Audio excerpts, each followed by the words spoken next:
তিন সিস্টেমে ব্যবসা করবেন। কয় সিস্টেমে? সবাই বলেন, আরো জোরে বলেন। এক নাম্বার হচ্ছে মুশারাকা সিস্টেম। মুশারাকা, পার্টনারশিপ। আমি আপনি শেয়ার, তিন চারজন মিলে শেয়ার, আমার টাকা আপনার টাকা, আর দুজনে মিলে ব্যবসা করব। আমার যদি ধরেন 4 লক্ষ টাকা হয়, আপনার যদি 6 লক্ষ টাকা হয়, তাহলে যেই লাভ হবে তার 60% নেবেন আপনি, 40% নেব আমি। লসও যদি হয় 60% আপনার উপর, 40% আমার উপর। এই ব্যবসাকে বৈধ করেছে কে? আরো জোরে বলেন না। দুই নম্বরে হচ্ছে আল মুদারাবা। মুদারাবা ও বৈধ। মুদারাবা মানে হচ্ছে আপনার টাকা আমার শ্রম। আল্লাহ আমারে কোনো টাকা দেয় না, আমি মিসকিন, আমি ফকির, আমি দেব শ্রম, আপনি দিবেন টাকা।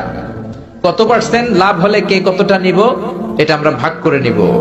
কিন্তু লস হলে আমার কোনো লস নাই, কারণ আমার শ্রম আপনার টাকা, আমি যে খাটছি এটাই তো আমার লস। ঠিক কিনা? কথা বলেন। আর টাকা যেহেতু আপনার, পুরো লস নেবেন আপনি। এই সিস্টেমও ব্যবসা যায়। তিন নাম্বার হচ্ছে আল মুরা